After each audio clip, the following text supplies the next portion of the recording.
শীতকালে পিঠা না খেলে কি চলে? আর আম্মুর মেয়ের জামাই চলে গেছে বিদেশে, তো তাই কিছুদিন আগে পিঠা বানিয়ে তার মেয়ের জামাইকে খাইয়েছে। তো এখানে ভাপা পিঠা বানিয়ে নিচ্ছে, সেজন্য প্রথমে চালগুলোকে চেলে নিচ্ছে। অবশ্য চালগুলো প্রথমে কিন্তু চেলে নেয়নি, সাথে পানি দিয়ে কিভাবে মুথে মুথে নিয়েছিল। তারপরে এখানে একটা প্যালা নিয়ে নিয়েছে, সেই প্যালার ভেতরে আম্মু পরিমাণ মতো কিছু গুঁড়ি নিয়ে নিল।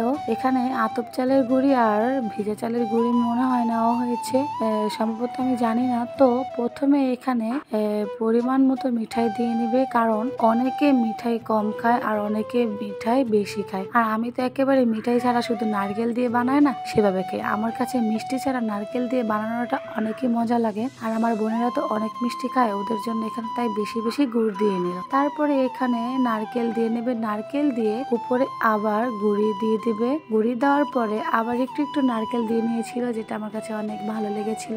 এই তো দিয়ে দিচ্ছে পরিমাণ মতো আবার নারকেলটা দেওয়ার পরে এটা বানিয়ে নেওয়া হয়েছে। চূড়ায় দিয়েছিল, সেটার ভিডিও আমার করতে একদমই মনে নেই, কারণ আমি একটু ওই রুমে গিয়েছিলাম। আর তারপরে এই তো আমিও আস্তে আস্তে এগুলো বানিয়ে নিলাম। আমার কাছে অনেকই ভালো লেগেছিল বানাতে। আম্মু ফোনে কথা বলতেছিল আর আমি বানাচ্ছিলাম। তো আজকের ভিডিওটা আপনাদের কাছে কেমন লেগেছে অবশ্যই বলবেন। আর ভাপা পিঠা কার কার পছন্দ অবশ্যই কমেন্ট করে জানাবেন। আল্লাহ হাফেজ, আসসালামু আলাইকুম।